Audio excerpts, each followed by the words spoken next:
Bonjour à tous. Est-ce qu'on m'entend? Si ça va? Ok. Je pense qu'à un moment donné j'aurai besoin d'un verre d'eau, mais je demanderai. J'ai pas prévu le coup. Donc nous faisons une série sur 2 Thessaloniciens. On a déjà fait les 2 premiers chapitres et nous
c'est moi qui ai demandé à mettre fin à l'expérience. Mais je pense que si j'avais pu apercevoir le rivage, j'y serais arrivé. Et elle confirma son affirmation 2 mois plus tard par une belle journée ensoleillée. Pourquoi je vous raconte cette histoire? En fait, elle nous rappelle la nécessité pour nous chrétiens de fixer nos yeux sur le but, sur la finalité de notre vie sur terre. Nous avons été créés pour la gloire de Dieu, c'est-à-dire voir sa gloire et lui rendre gloire qui lui est due. Et pour revenir sur le temps de louange, sur le dernier chant, je trouve que c'est exactement ça. Les paroles « Ébloui devant toi éternel, ébloui par l'amour de ton ciel ». Donc, nous sommes invités à marcher selon cet objectif. Alors, je voudrais vous inviter à ne pas nous décourager en chemin, mais qu'on puisse laisser cette vision nous conduire à ressembler toujours davantage à Jésus-Christ, à vivre à la lumière de l'éternité et à faire nôtre ce cri de l'Église « Viens Seigneur Jésus, viens ». Et ceci en particulier pour le passage qui nous concerne dans le domaine de la prière. Que nos sujets de prière et de reconnaissance reflètent nos aspirations à voir la gloire de Dieu, dans le fruit que porte la parole de Dieu dans l'évangélisation, comme dans la croissance spirituelle des chrétiens qui nous entourent.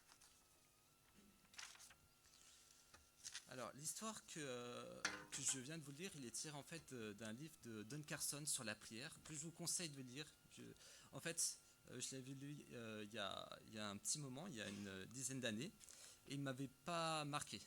En fait, je m'étais arrêté au bout de 15 pages, je disais, oh, on demande de faire des tas de choses, et moi, j'ai pas trop envie. Et en fait, quand je l'ai relu maintenant, peut-être avec un autre arrière-plan, en fait, il m'a vraiment remis les pendules à l'heure. Et en fait, il fait un constat, comme un petit peu accablant de la vie de prière de beaucoup de chrétiens, et je me sentais aussi concerné, visé par ce livre. Et je pense qu'en fait, finalement, dans ces 2 dernières semaines, j'ai beaucoup prié, et avec joie, comme je ne l'ai pas fait peut-être cette dernière année ou ces 2 dernières années.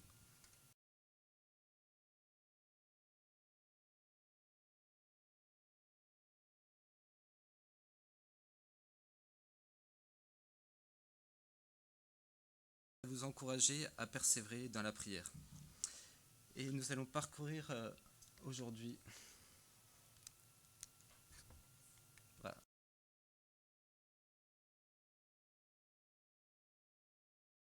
à prendre goût à la prière, qu'on puisse partager les motivations de Dieu et partager sa joie lorsque sa gloire se manifeste. Alors lisons le passage. On l'a déjà lu, mais on va le relire. Ça fait pas de mal. Finalement, frères et sœurs, priez pour nous, afin que la parole du Seigneur se répande rapidement et qu'elle soit honorée ailleurs comme elle l'est chez vous, Priez aussi pour nous, que nous soyons délivrés des hommes insensés et méchants, car tous n'ont pas la foi. Mais le Seigneur, lui, est fidèle. Il vous rendra fort et vous gardera du diable. Voici l'assurance que nous avons à cause du Seigneur à votre sujet. Vous faites ce que nous vous recommandons et vous continuerez à le faire. Que le Seigneur dirige votre cœur vers l'amour de Dieu et vers l'endurance que donne Christ. Alors nous allons étudier ce passage en 2 points. Première partie où nous allons voir que Paul nous encourage à prier pour la diffusion de la parole. Et deuxième point, pour que nous vivions selon l'enseignement de la parole. Paul commence ici à s'adresser aux Thessaloniciens en les appelant frères et sœurs. Je vais revenir. Frères et sœurs. Et cette appellation, elle peut avoir un caractère affectif. Ça peut être une allusion à la famille, très courante dans la Bible. Mais elle va évidemment bien au-delà de ça. Paul voit les Thessaloniciens comme ses frères en Christ. Les personnes avec qui il partage la même espérance, le même combat. Pour reprendre une image du Tour de France, Paul et les Thessaloniciens ont le même maillot, ils sont la même équipe. Il n'y a pas de concurrence entre eux, mais ils courent et se soutiennent pour le même but. Et c'est ce qui justifie les 2 impératifs qui viennent après, que Paul donne aux Thessaloniciens. Priez pour nous, priez. Et Paul conclut souvent ses lettres de cette manière. Il demande la prière de ses lecteurs. Il arrive souvent que dans des auteurs d'articles, ils demandent à un confrère de relire pour corriger des fautes d'orthographe. Pourquoi ils font ça ? Parce que l'auteur a tellement lu et relu son article qu'il n'arrive plus à avoir un regard neuf sur son article et il ne perçoit pas certains détails. Nous non plus ne passons pas à côté de certains détails. Même si certains passages, on aurait pu considérer certains passages comme une simple formalité, mais ça ne l'est pas de la part de Paul. Paul demande la prière ici. Et il demande la prière parce qu'il y a quelque chose à perdre si nous ne prions pas. Si même Paul demande instamment la prière, c'est qu'elle est essentielle et nécessaire à son ministère. Alors pourquoi Paul demande-t-il la prière ?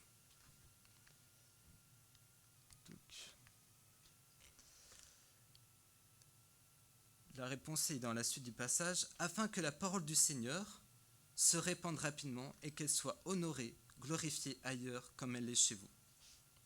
Paul demande la prière pour que la parole du Seigneur soit glorifiée.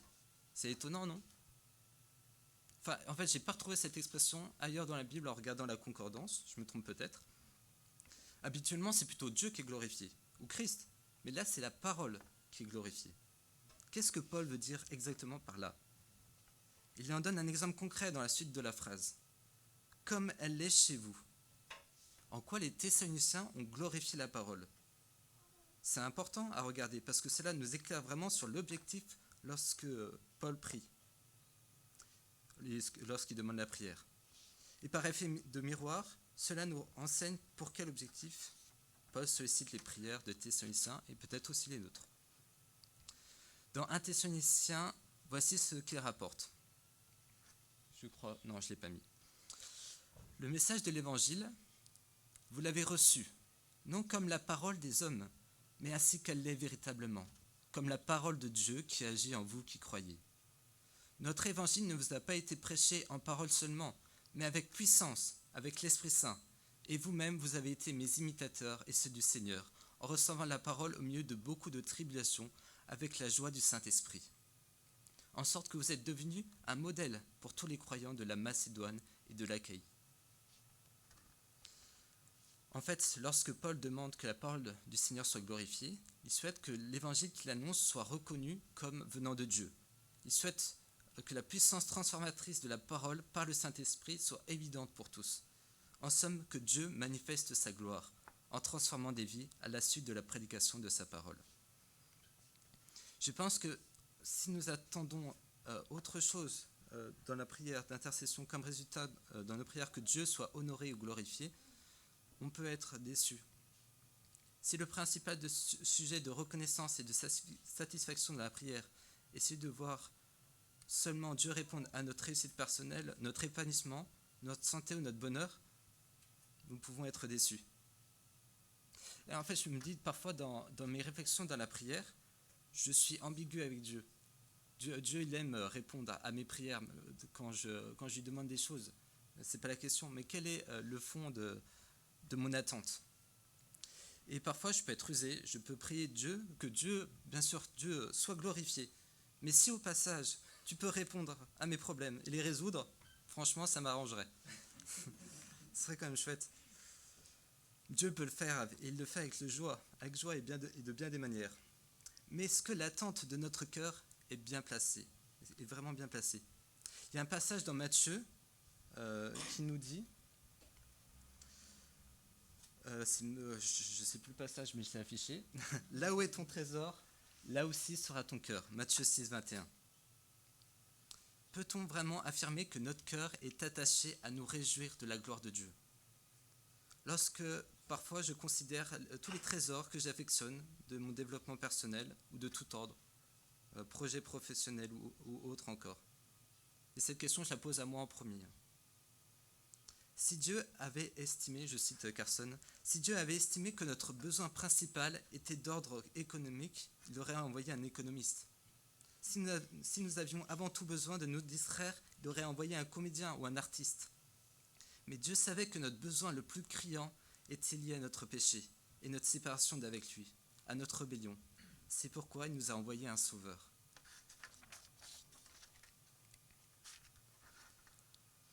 Parfois, nous pouvons discerner quel est l'objectif principal d'une personne à travers son attitude lorsqu'elle a obtenu ce qu'elle désirait. Il y a je suis kiné et il y a un de mes patients qui est très serviable. Et un jour, il s'est plaint d'un de ses amis. Cet ami l'avait sollicité pour l'aider à rénover, à repeindre sa maison. En fait, l'idée, c'était de remettre un coup de neuf pour que cet ami se sente à l'aise, bien dans sa maison. Quelques mois plus tard, il a pu vendre sa maison avec une plus-value intéressante. Mon patient, il s'est senti lésé. L'objectif qu'il avait été annoncé au départ a été détourné finalement. Paul suscite la prière des Thessaloniciens avec comme objectif annoncé que son ministère porte du fruit pour la gloire de Dieu. Son objectif sera-t-il détourné ou servira-t-il vraiment à donner à Dieu la gloire? Et la réponse est simple, il suffit de voir comment Paul a réagi par le passé au fruit qu'apportait son ministère. Comment Paul a-t-il réagi face à la conversion et la fidélité des Thessaloniciens? Voici la réponse de Paul en 1 Thessaloniciens, chapitre 3, verset 9. Comment en réponse pourrions-nous assez remercier notre Dieu pour vous, pour toute la joie que vous nous donnez devant lui? Je l'ai souvent mal compris ce verset. En fait, là, Paul est loin d'exprimer une joie narcissique ou égoïste. Paul ici se réjouit de ce qui réjouit Dieu. Paul ne fait pas un commentaire froid et analytique au sujet des Thessaloniciens. En d'autres mots, il dit en substance, « Je vous aime tellement que la manifestation de la grâce de Dieu dans votre vie me comble de bonheur. Votre croissance spirituelle me procure une telle joie devant Dieu que je me sens profondément redevable envers vous. Ce qui me pousse d'autant plus à remercier Dieu pour vous. » Peut-on faire sa joie la nôtre? Partageons-nous son enthousiasme? De loin, le principal sujet de reconnaissance que Paul adresse à Dieu sont les signes de la grâce qu'il observe chez les chrétiens auxquels il s'adresse dans ses lettres. Et ceci à un point où en fait il m'est arrivé de penser qu'il en fait presque un peu trop. Si comme moi cette idée vous a traversé l'esprit, cela montre peut-être à quel point nous avons besoin de repenser nos objectifs dans notre vie de prière.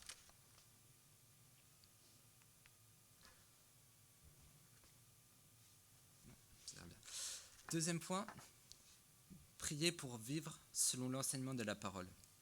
Je lis la suite du passage. Mais le Seigneur, lui, est fidèle. Il vous rendra fort et il vous gardera du diable. Voici l'assurance que nous avons à cause du Seigneur à votre sujet. Vous faites ce que nous vous recommandons et vous continuerez à le faire. Que le Seigneur dirige votre cœur vers l'amour de Dieu et vers l'endurance que donne Christ.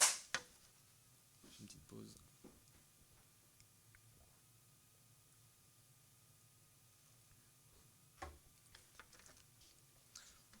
Je sais pas vous, mais moi je trouve toujours ça gênant de commencer une phrase par un mais. Paul commence à adresser ses encouragements aux Thessaloniciens par un mais. Mais le Seigneur lui est fidèle. À quoi s'oppose ce mais? La fidélité du Seigneur. Il s'oppose au verset qui précède. Au verset 2, Paul demande la prière pour être délivré des hommes insensés et méchants, car tous n'ont pas la foi. D'après le commentaire du Semeur, l'apôtre ferait allusion aux Juifs de Corinthe qui se sont opposés à lui. Selon le choix des traducteurs de la Bible, les mots utilisés pour décrire ces hommes a été l'adjectif méchant ou mauvais. Et certains traducteurs au verset 3 remplacent également le nom du diable par celui du méchant ou du mauvais. Je pense que d'une manière ou d'une autre, Paul décrit une continuité entre l'opposition qu'il connaît pour l'annonce de l'évangile et l'opposition que connaissent les Thessaloniciens. Paul constate à ce niveau une similarité de situation avec les Thessaloniciens quant à l'opposition qu'ils rencontrent. Ils connaissent les mêmes difficultés. Et que leur préconise Paul? Eh bien, pour l'essentiel, rien du tout. Voilà. Parce que le seul véritable acteur dans ces versets, c'est Dieu lui-même. C'est le Seigneur qui les fortifie. C'est à cause du Seigneur que Paul est assuré qu'ils suivront ses instructions, et c'est le Seigneur qui dirige leur cœur pour aimer Dieu et être endurant. Mais, dans un second temps, d'une certaine manière, il les encourage à placer leur confiance dans le Seigneur. Et dans un troisième temps, d'une certaine manière, il les encourage à résister aux persécutions et aux tromperies venant du diable, à suivre scrupuleusement l'instruction de Dieu et à l'aimer malgré l'opposition. Mais revenons au départ, à la première affirmation de Paul, la première remarque. Pour que les Thessaloniciens persévèrent dans la foi, Paul préconise que Dieu agisse. Alors pourquoi est-ce important de le rappeler? Parce que ce n'est pas une tournure de phrase, ce n'est pas une vérité à prendre à la légère. Notre persévérance dans la foi dépend de l'action de Dieu, dans sa grâce, ni plus ni moins. Et cela vient de sa propre initiative. C'est pour montrer la gloire de sa grâce qui nous rend persévérants dans la foi. Et c'est ce qui fait la joie de Paul. Et il l'encourage à prier davantage pour les chrétiens. La joie de voir l'œuvre de la grâce de Dieu dans leur vie. Certainement, il y a certaines considérations théologiques qui, moi, m'ont personnellement freiné dans ma vie de prière et qui m'ont fait douter de l'intérêt de la prière.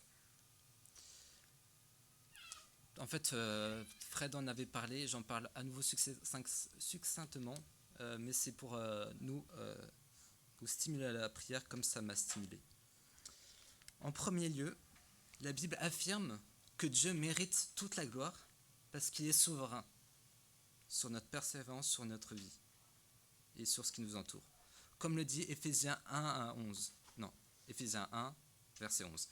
Il met tout en œuvre, toutes choses, selon l'intention qu'inspire sa décision. Nous pourrions alors être amenés à penser que si Dieu fait grâce à qui il veut, pourquoi encore prier? Pourquoi intercéder pour le salut ou la sanctification de nos proches?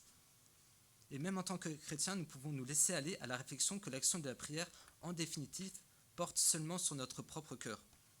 Je me suis déjà fait cette réflexion. Nous sommes ici loin des affirmations et des exemples que la Bible nous donne sur la prière. Mais en deuxième lieu, la Bible affirme aussi que Dieu est un Dieu personnel. La Bible nous montre que Dieu interagit avec nous, qu'il fait grâce et change d'avis suite à la prière des hommes et à leur repentance. Mais nous vient logiquement à l'esprit une interrogation. Si les agissements de Dieu dépendent de notre attitude ou notre prière, il n'est plus tout puissant? Pourquoi prier encore pour que mon voisin se tourne vers Dieu? Si Dieu a fait tout ce qu'il peut pour le sauver, mais qu'il résiste, pourquoi le prier encore? N'est-il pas un peu indécent de pousser Dieu à faire davantage alors qu'il fait déjà tout ce qu'il pouvait? Le prix de cette réflexion est énorme. Certes, la prière change les choses, mais dans ce cas, Dieu n'est pas aussi puissant, et par conséquent pas aussi digne de confiance que nous aurions pu le penser. Dans ce cas, comment être certain que sa justice triomphera au dernier jour? Bon, j'arrête ici les nœuds pour le cerveau. Je vais dire une citation que nous partageait Carson dans son livre. Il dit qu'il y a une centaine de passages qui montrent que ces deux propositions sont également vraies. Dieu est souverain et l'homme est responsable de ses actes. Et si cette double vérité est difficile à comprendre et à accepter pour beaucoup d'esprits occidentaux, il faudrait cependant déployer des trésors d'ingéniosité pour en nier l'existence dans l'Écriture. Nous pouvons chacun avoir un avis sur la question. Enfin là, fini citation de Carson. Mais en même temps, si pour un théologien comme Don Carson, le fait que Dieu soit à la fois souverain et personnel reste un mystère, cela ne me gêne pas personnellement d'admettre que ce restera probablement un mystère assez longtemps pour moi. Mais nous pouvons retenir ce que la Bible nous appelle à vivre sur la base de ces deux affirmations. Nous pouvons expérimenter combien il est bon de prier un Dieu souverain. Ah. Il a eu un... Oh mince, j'ai perdu la main. Bon, c'est pas grave.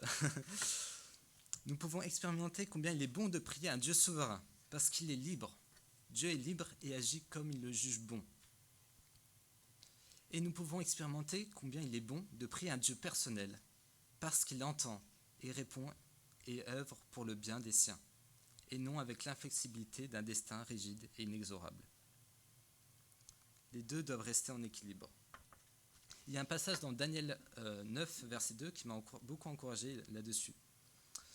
Dans ce passage, Daniel comprend, d'après l'Écriture, selon le nombre des années que l'Éternel avait indiqué au prophète Jérémie, que les 70 années d'exil tirent à leur fin. C'est la fin de l'exil. Et c'est pourquoi Daniel s'adresse à Dieu, pour confesser ses péchés et celui du peuple, par de nombreuses supplications par le jeûne et avec le sac et la cendre. C'est curieux.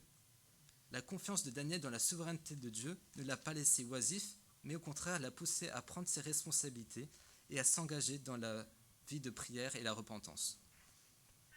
Et je voudrais nous encourager à prendre exemple sur ces hommes de Dieu, qui ont pu saisir des vérités bibliques d'un Dieu souverain et personnel pour stimuler leur vie chrétienne et lui rendre gloire en toutes choses. Paul affirme aussi, par ailleurs, dans Philippiens 2, « Ainsi, mes bien-aimés, comme vous avez toujours obéi, travaillez à votre salut avec crainte et tremblement, non seulement comme en ma présence, mais bien plus encore maintenant que je suis absent, car c'est Dieu qui produit en vous le vouloir et le faire selon son bon plaisir. » Et je souhaite que la réalité que Dieu produit en nous le vouloir et le faire ne soit pas un obstacle à notre sanctification, à notre intercession, mais plutôt que ça la stimule. Dieu est fidèle et nous transforme à l'image de Christ pour sa propre gloire. Et en fait, j'aimais beaucoup la manière dont Paul nous a présenté les passages ce matin. Il nous a demandé de lire la parole et après de prier la parole et de chanter la parole. Et je pense on peut s'en inspirer de la vie des prières. On ne sait pas forcément comment Dieu fait entre sa souveraineté et notre libre choix. Mais on peut prier la parole, imiter ces personnes de l'Écriture qui ont prié Dieu ou qui ont été en relation avec Dieu et qui ont prié à la fois un Dieu souverain, ils l'ont prié avec ferveur. Comme dit Carson aussi, l'intercession consiste à rechercher à la lumière de l'Écriture ce que Dieu veut que nous lui demandions. Et pour en revenir à notre passage, nous pouvons aussi nous inspirer de la manière dont Paul parle de Dieu et s'adresse à lui. Et j'ai retenu 3 choses dans ce passage. Ouais, si le passage est là, parfait. Première chose, au verset 3, il dit « Le Seigneur, lui, est fidèle ». Et au verset 4, que à cause du Seigneur, Paul est plein d'assurance envers les Thessaloniciens. Soyons, nous aussi, conscients, lorsque nous nous adressons à Dieu, de qui il est. Et je parle pour moi, parfois ma manière de prier, ou mon intonation de voix, ou ce que semble exprimer mon cœur, semble faire peu de cas de la souveraineté, de la bonté de Dieu. Il est peut-être bon de prendre le temps de méditer la parole ou chanter des chants avant de prier pour reconnaître dans notre cœur qui il est et avoir comme Paul cette assurance dans la prière. Et enfin, je voudrais à nouveau accentuer sur le but de la prière, comme je vous partageais au départ. Ce qui fait vibrer Paul dans la prière, ce qui doit me faire vibrer dans la prière, ce qui le transporte de joie, Fondamentalement, le but de la prière, c'est que le Seigneur dirige le cœur des Thessaloniciens à aimer Dieu et à persévérer par Christ. En d'autres mots, ni plus ni moins, que leur vie participe à rendre gloire à Dieu, selon le plan élaboré en Jésus-Christ.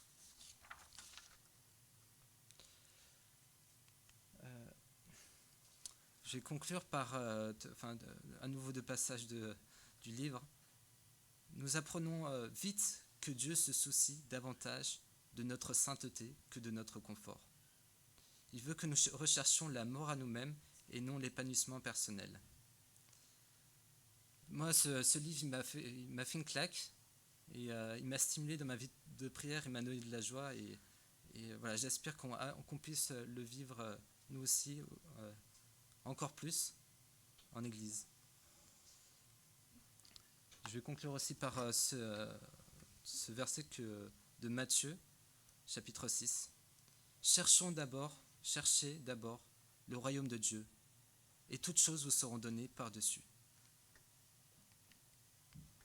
Que faisons-nous de ces propos? Sommes-nous prêts à revenir sur nos priorités dans la prière, dans nos relations avec nos frères et sœurs, dans l'évangélisation? Aspirons-nous vraiment à voir la gloire de Dieu et à partager sa joie? Je vais terminer par prier et je te laisserai après la parole, Paul. Seigneur Dieu, on veut laisser ta parole nous parler. On veut que tu viennes parler à nos cœurs pour qu'on puisse comprendre comment t'adorer, comment te prier, comment te louer, que faire de nos vies devant toi. Seigneur, tu nous as montré ta gloire. Tu nous as montré ta gloire dans la création par sa beauté, sa grandeur. Et tu nous as montré aussi ta gloire en ressuscitant ton Fils, Jésus, d'entre les morts, pour mener d'innombrables personnes à être transformées pour ta gloire par ta parole. Aussi, comme le dit Hébreu, nous sommes environnés d'une si grande nuée de témoins. Père, encore aujourd'hui, nous voulons voir ta gloire, la gloire de ta grâce. Et selon ta promesse, nous nous attendons à la voir dans nos vies et dans ceux qui nous entourent. Merci Seigneur. Amen.